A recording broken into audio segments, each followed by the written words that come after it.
The numbers continue to fall in for different championship games or bowl games versus the Celebration Bowl. We're going to talk about how Celebration Bowl outdid a lot of your favorite Power 5 teams right after the bumper.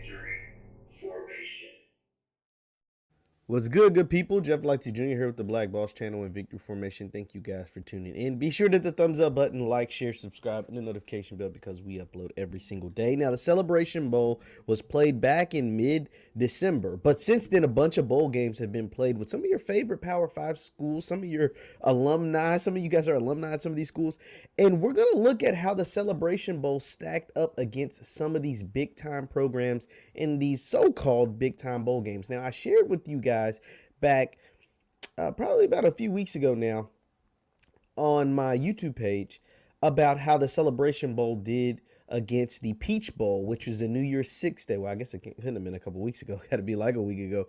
The New Year's Six game, the Peach Bowl between Pittsburgh and Michigan State. And both games were played at the Mercedes-Benz Stadium in Atlanta. And this graphic is from Light On Sports, and it says the 2021 Celebration Bowl outdrew in attendance in the Mercedes-Benz Stadium. The HBCU bowl game outdraws a New Year's Six bowl game. So the attendance at the Celebration Bowl, as you see, was 48,653, whereas the Peach Bowl played in the same exact spot between two Power 5 teams. Granted, their best players didn't play. Kenneth Walker didn't play for Michigan State. Kenny Pickett didn't play for Pittsburgh. But Pittsburgh, who hadn't won an ACC championship in a very long time, and Michigan State being the most relevant they've been in a very, very long time, you would think that these fan bases with these huge alumni bases and these huge student body bases would travel down to Atlanta, a great fun city, and attend the game for a New Year's Eve kind of present to themselves, breaking the new year, watching their team play against each other, their favorite schools, their favorite teams or whatever. And the Celebration Bowl not only beat the Peach Bowl, it destroyed the Peach Bowl. 41,230 people in attendance versus 48,653 people in attendance for the Celebration Bowl, which was technically a soccer sellout. So for those of you were like, oh, you keep calling it a sellout, Jeff, but Mercedes-Benz Stadium holds 65, 70,000 people and there's only 48,000. Well, when the Atlanta FC team plays in Mercedes-Benz Stadium, this is the amount of allotted seats that is allowed. So this is what we call a soccer sellout or an FC sellout, because that is the way the stadium was designed for soccer games as far as like seats and allowing certain places to be open. So they didn't have all those open because you got to think the Celebration Bowl had, I'm not going to say it had bad attendance, but hadn't topped its attendance since the first year was played and had topped its ratings since the first year was played. So, they had, obviously you expected to be a lot better with Deion Sanders, JSU and stuff, but I don't think they expected it to sell out. You guys sold it out. They had to open up 1,000 standing room only tickets, and then they sold those out. So 48,653 people versus 41,230 people at the Peach Bowl, which is a New Year's Six game, one of those New Year's Six games put on by the Power 5. So that is what you're doing against that competition. But that isn't all. That isn't all. I'm going to show you. We're going to look at this article put out by HBCU Game Day. Shout out to the guys at HBCU Game Day. They do a great job over there. Over there at HBCU Game Day, they broke down a ton of the major bowl games that have been played. So you got the Rose Bowl, Cotton Bowl, Music City Bowl. So there's a bunch of those games. Obviously, Ohio State, Utah. The Utah guys traveled. Rose Bowl's in LA. Utah made it happen. Bama's always going to travel. Cincinnati may have had more people at the Cotton Bowl down in Dallas for Bama and Cincy. Tennessee, Purdue had 69,000. Georgia, Michigan. And these are, you got to think, like this game is for a spot in the championship game. This game is a spot in the championship game as far as FBS, Power 5, or whatever, college football playoff. Utah to LA isn't very far, and Ohio State fans travel. And then the Sugar Bowl was played in New Orleans, which is really close in proximity to both Texas and Ole Miss. So you got to, all of those games did what they're supposed to do. Here's the Celebration Bowl. So we got your 48,653. Look at all these big-time Power 5 programs and matchups that didn't do as well as the Celebration Bowl. You got Mississippi State, which is a Mississippi school, by the way, and Texas Tech and Memphis down at the Liberty Bowl.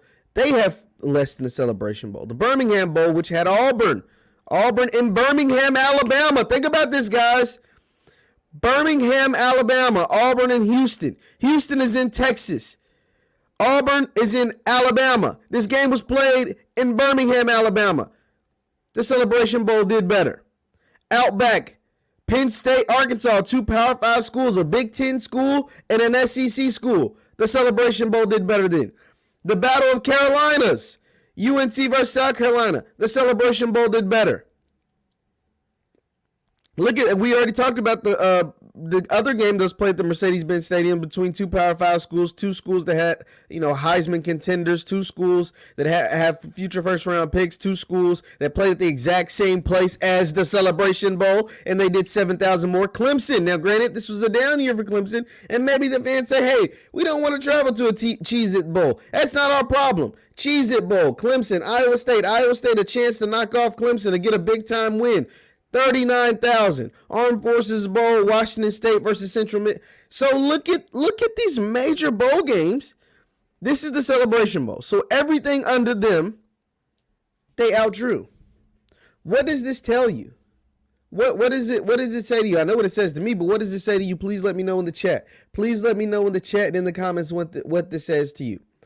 What it says to me is that if you're a recruit, if you're a guy considering Jackson State or FAMU or Grambling or Texas Southern, Mississippi Valley, etc., and you get a chance to play in the premier HBCU college football game, in the HBCU national championship, as some people would say. Some would argue against it, but some would say the national championship, in the premier HBCU football game of the year, of the entire year, there's a good chance, even if you go to Mississippi State or Texas Tech or Houston, Clemson, Penn State, Arkansas, etc., you won't see a crowd like you'll see at the Celebration Bowl.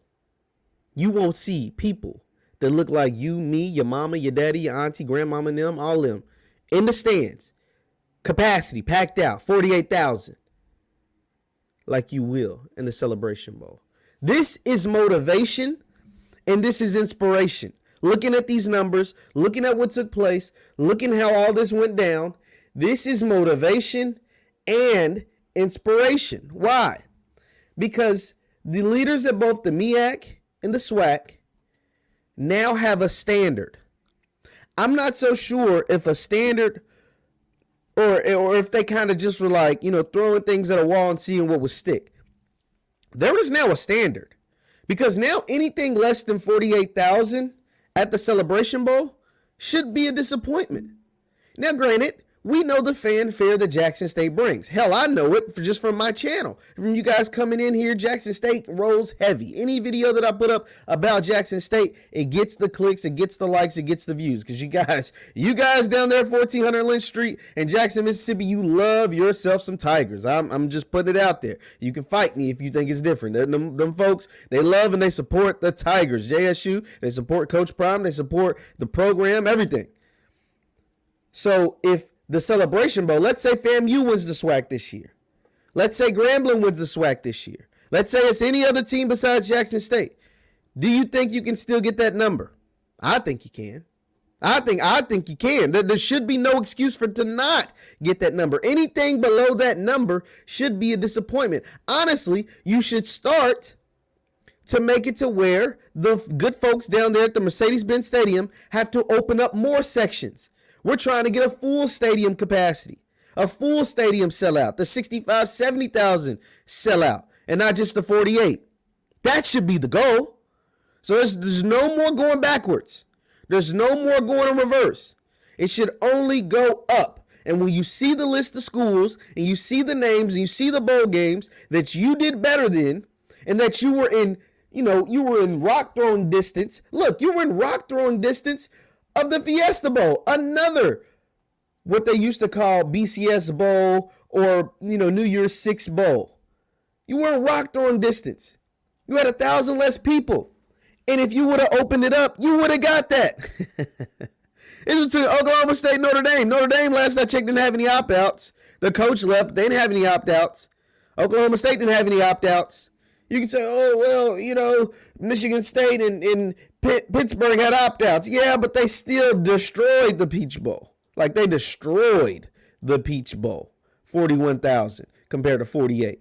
You were in rock throwing distance of both the Citrus Bowl and the Fiesta Bowl. That should be the goal. Nothing less than 50,000 moving forward. Because you just showed that you can do it. If nothing less than 50,000.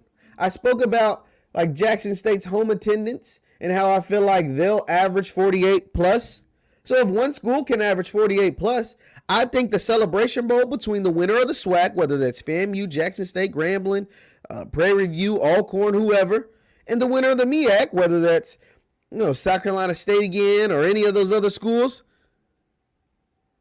no less than 50,000. And they should open it up to 50,000. But the Celebration Bowl is building upon building blocks. That's something very, very special. You were in spitting distance of the Fiesta Bowl. You destroyed the Peach Bowl and several other bowl games that featured like Clemson and Penn State and Arkansas, et cetera, et cetera. This is what we're talking about when we're saying the momentum is being built. This is what I am talking about when I'm saying you are the reason why these programs are so successful. This is what I'm talking about when I say you are the reason why I'm able to make a video like this and talk about how the attendance at the Celebration Bowl trounced other big-time Power 5 bowl games. And so when these people act all crazy and like, oh, Travis Hunter chose Jackson State over, Florida State and Georgia and blah, blah, blah. Well, why wouldn't you? Why wouldn't you? Florida State, 1, is garbage.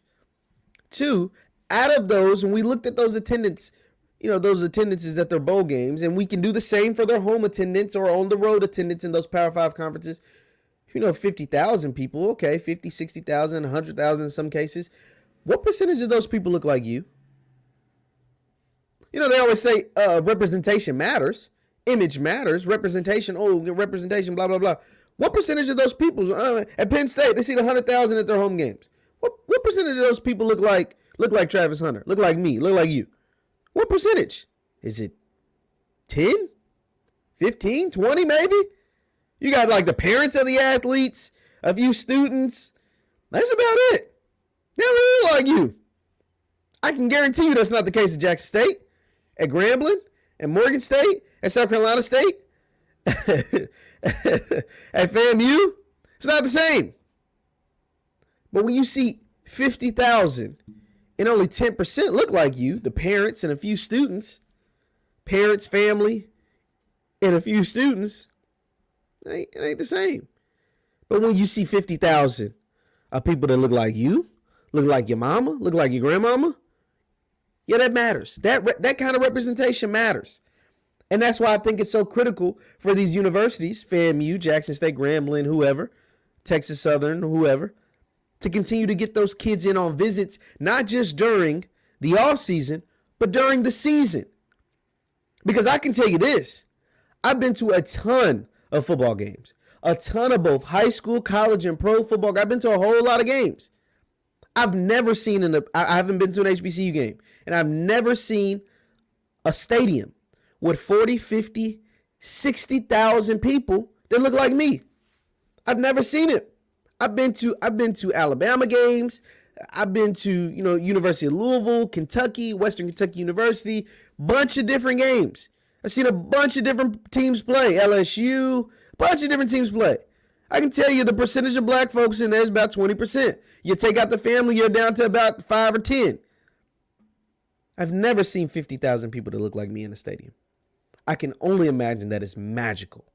So much so that the number one player in the country decided this is what I want to see every week, not whatever I was seeing at Florida State. And the bowl games are just the same. Proof's in the pudding. Jackson State, HBCU football, all these guys, Tennessee State, they're coming up. And they're a force to be reckoned with. The more these young men visit these schools and you learn the history of the university, not just the athletics program, because you look at the history of some of these other universities, like go look at the history of the University of Ole Miss. University of Mississippi is what it's called, Ole Miss. Look at that history. Look at the history of Alabama. Look at the history of University of Kentucky. Look at these SEC schools don't have the best history. They don't want to tell you about that shit. They don't want to tell you about, armed guards, the National Guards having to walk the first few black students into the university, I think Arkansas. They don't want to tell you about that. They don't want to tell you about how blacks couldn't play, didn't integrate the SEC until the 60s, right? Nate Northington did it at the University of Kentucky. They don't want to tell you about that. The death threats he got when he was at the University of Kentucky. They don't want to tell you about that stuff. When he integrated a game against Ole Miss, better known as Mississippi University. They don't want to tell you about that stuff. But when you learn the history about these HBCUs, and then you go to the games and play for these historic coaches, like a Coach Prime, like a Eddie George, like I can't think of it, Hugh Jackson. It's a whole lot different. This is all I have to say, but I'm so proud of Celebration Bowl. I know it's going to be bigger and better in 2022. Leave your thoughts in the chat over the Celebration Bowl, what you think is going to happen. You can follow me on Instagram and Twitter at JLightsy7, Instagram and Twitter at JLightsy7, and subscribe to my YouTube channel, Jeff Lightsy Jr., for content just like this, HBCU content just like this. Hit the thumbs up button, you guys. Thank you all for tuning in. Hit the thumbs up button on your way out, and I will see you next time. Peace.